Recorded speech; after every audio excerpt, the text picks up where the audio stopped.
Good morning, NACI. I would like to begin our Remembrance Day commemoration and ask everyone to respectfully listen and reflect upon the messages as we honor and remember those who valiantly served our country. We acknowledge we are hosted on the lands of the Mississaugas of the Anishinaabe, the Haudenosaunee Confederacy, and the Wendat. We also recognize the enduring presence of all First Nations, Métis, and the Inuit peoples. Today is Remembrance Day, a day set aside to commemorate and honor the thousands of Canadians who fought in wars past and fight in present wars.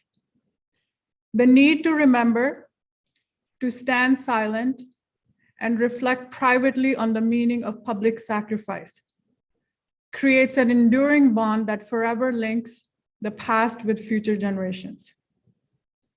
As Canadians, we often do not appreciate and value our peace and security. Millions of people around the world live in fear in war-torn countries. The challenge before us is to recognize that our peace and security is a gift passed on to us by thousands of men and women who left their homes and loved ones to fight and sometimes die for the cause of freedom. Canada's long and proud history of service in international peace support efforts is a point of national pride. Some of the places Canadians have served include Egypt, Cyprus, Syria, the Persian Gulf, the former Yugoslavia, Somalia, Haiti, Rwanda, Ethiopia, East Timor, and Afghanistan. In recognition of this fact, our country marks National Peacekeepers Day on August 9th each year. 2021 also marks 100 years of using the poppy as a Remembrance Day symbol. This idea originally was conceived by Madame Anna Guérin of France. Here is a brief video about the poppy's history. 100 years ago, an inspiring woman had a vision, a bright red poppy to honor veterans who lost their lives in the First World War and to help raise support funds to help others in the aftermath. The idea was conceived by Madame Anna Guérin of France, sparked by John McCrae's poem In Flanders Fields. Anna had originally founded a charity to help rebuild war-torn regions of France after the First World War. Poppies made of fabric were sold to help her charity. She presented the concept to France's allies, including the Great War Veterans Association in Canada, which later became the Royal Canadian Legion. The idea was adopted, and the poppy symbol made its first appearance in Canada on July 6, 1921, the year of the first poppy campaign to support our veterans. To mark the symbol's 100th anniversary in 2021, the Royal Canadian Legion produced a replica of the original fabric pin. The familiar image has come to reflect the sacrifices of fallen Canadian veterans from all arms of the military and from all missions, including 2 world wars, Korea, Afghanistan, Bosnia, peacekeeping duties, and other assignments. Canada's Parliament entrusted the Legion with the exclusive right to use the poppy as the nation's symbol of remembrance and to safeguard its image, a pledge it honors today. 100 years later, the symbol is unmistakable. Its meaning still deep. The poppy of remembrance honors sacrifice. The poppy of remembrance cries, never again.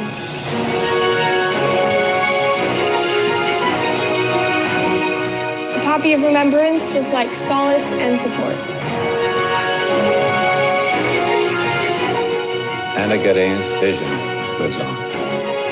To learn more about how the Legion helps veterans, Visit legion.ca.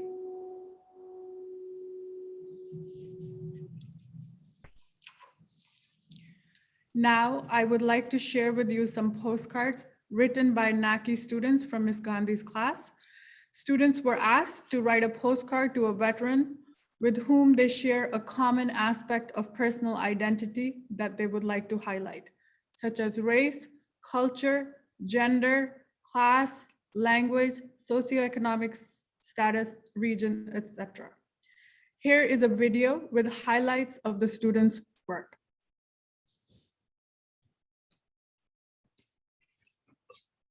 Dear John McCrae, I'd like to thank you for writing the wonderful and soothing poem In Flanders Fields. Thanks to this poem written by you, everybody in Canada can remember the people who died and honor the people who are alive in such a graceful way. I thank you personally and on behalf of all Canadians.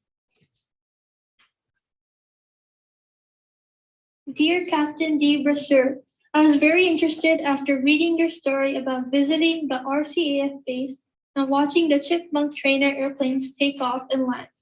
You hope to fly your own plane one day, but I discovered that females were restricted to join the Army in the mid-1960s.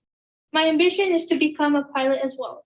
Being an honored female Army pilot is really inspiring because you have paved the way for women who aspire to join the Army as pilots. Dear William Henry Snyder Nickerson, thank you for your bravery as a lieutenant and sacrifices as a veteran. You will be remembered for rescuing the wounded man covered under relentless fire. Not to forget, your own efforts at securing victory in the bloody fields we call war will be respected. Thank you, Private Buckham Singh, for serving as a Canadian soldier and helping out in the Great War. Thank you for risking your life to fight for our country. Because of people like you, Canada is a safe and powerful nation. Your proud and heroic moments will always be remembered. Dear Arthur Curry, I would like to thank you, General Sir Arthur Curry, for your remarkable help in the war and for bringing pride to Canada in 1917 by becoming the first Canadian commander. Also, your ability to rapidly adapt brigade tactics to exigencies of trench warfare was truly extraordinary. I appreciate all that you have done and I aspire to be like you. Dear John McCrae, I thank you for your huge dedication and honor. You've done so much for the country to bring such great dreams and hopes to this day. Today and always, remember the sacrifices you've done for us. All the efforts and achievements for we shall not forget, always remember. Thank you for creating the poem Flanders Fields to help remember all who helped fight. To also remember what a big help you were as a medical officer, and I'm grateful for how you have symbolized the sacrifices for us in Canada. Dear Santa Singh, thank you for your bravery and commitment for Canada. Having to stay miles away from your family in India and Canada to fight in such a disastrous war is something I can't even imagine myself doing. The amount of gratitude I have towards you is unmatched, and I can only hope that you're finally in peace. Dear Buckham Singh, thank you for your courage and dedication. Thanks for being brave and fighting for our country. I appreciate all the sacrifices you made for Canada's freedom. You're remembered and loved. Dear William George Parker, I'm writing this postcard to thank you for your courageous acts in the World War I. Your skillful piloting brought down 50 enemy aircraft, which played a significant role in the war. Dear Wellsford Daniels, thank you so much for your service and dedication. Thank you so much for your time and effort. I'm sure it comes with many sacrifices, and I admire you and your family every day. Words cannot express my gratitude. Dear Jeremiah Jones, I would like to thank you and all of the veterans for your service. You fighting at the front line during the Vimy Ridge battle in 1917 and still volunteered to attack German gun position after your units were pinned down made me realize that I am to never give up upon what is needed to be accomplished and to gain success. Therefore, I want to show my remembrance and observe a moment of silence. Dear Private Buckham Singh, thank you for your contribution to the Battle of Flanders Field. Thank you for fighting in World War I when seamen had less significance and demonstrating that we are just as good soldiers.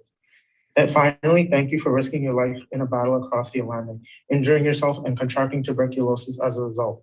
I aspire to be as powerful as you since you are a huge source of motivation for me. Thank you.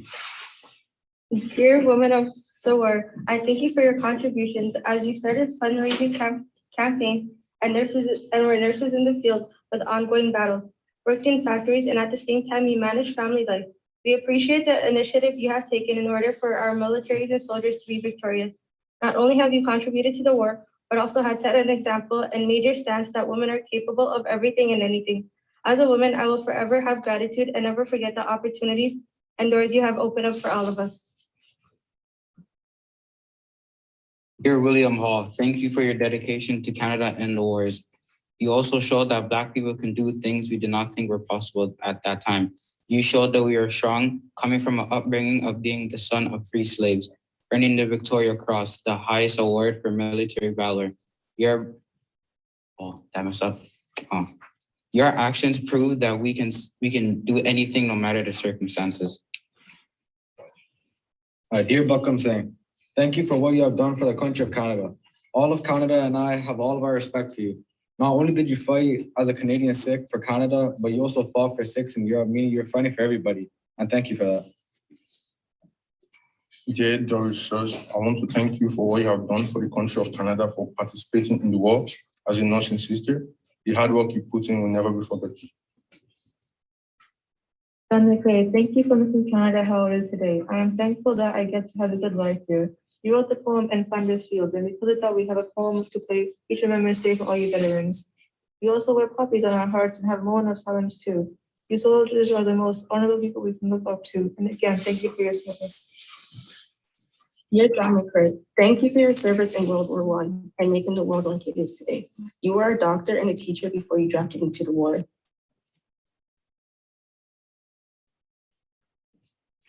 A big thank you goes to Ms. Gandhi's class. Thank you also to students from Mr. Dosen, Ms. Boudou, Ms. Thomas, Ms. DePonio, Ms. Muki, Ms. Kutsaris, Ms. DeCos, Ms. Roca's classes who participated in the Postcards for Peace campaign this year. What these students' postcards show us that we can all be agents of change. Recognizing and thanking those who have made sacrifices for us helps us to achieve the goal of peace across the globe. War in the 20th and 21st centuries has claimed the lives of over 100 million people and brought untold misery to countless others. Each victim has his or her own tragic tale to tell. This trauma and the horror of war was captured by John McCrae in his poem In Flanders Fields. This rendition of the poem that we're about to watch shows actual photos of Canadian troops from the Battle of Vimy Ridge in 1917 during the First World War. The actual images used were originally printed in black and white and have recently been reproduced in color in order to strengthen our connection to the past.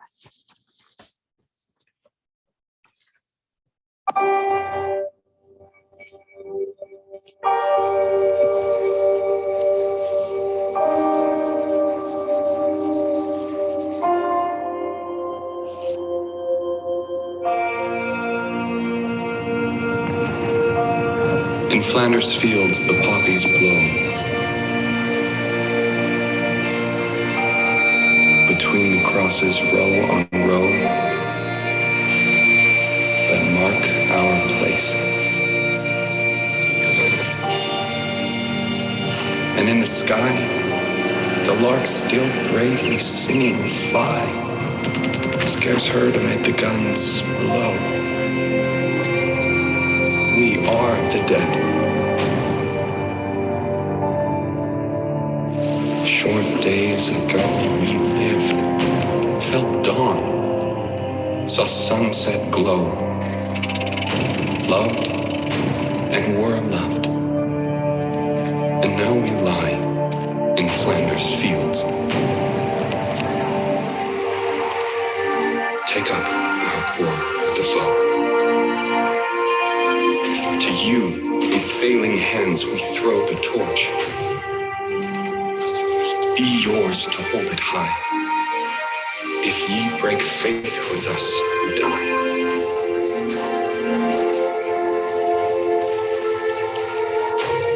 We shall not sleep, though poppies grow.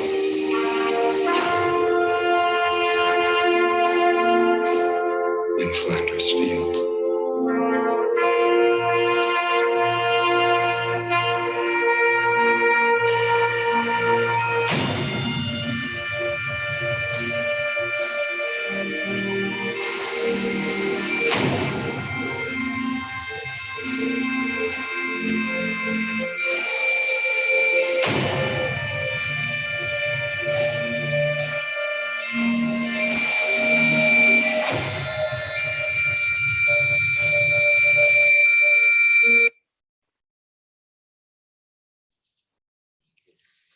This beautiful juxtaposition of archival footage with contemporary Canadian life in this video clip helps us experience the battlegrounds of Vimy Ridge in 1917 and also connects us to the present time.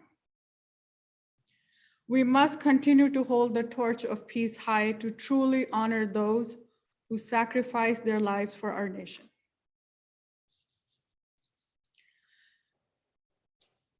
Before the conclusion of our Remembrance Day commemoration, we'll listen to a rendition of the last post.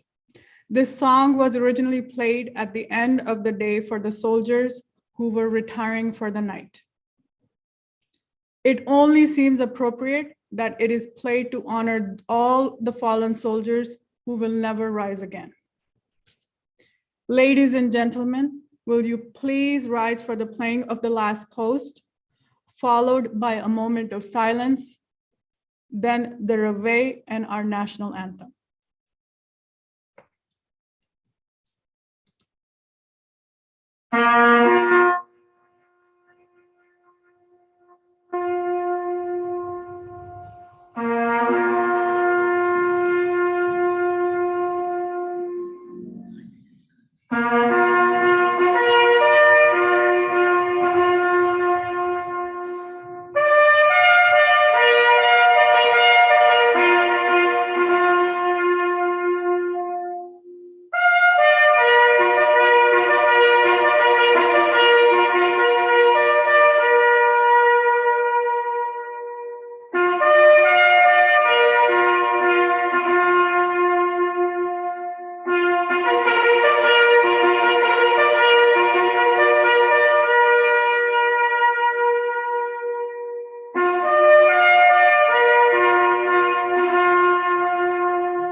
Please be seated. This concludes our Remembrance Day commemoration. Thank you for joining in.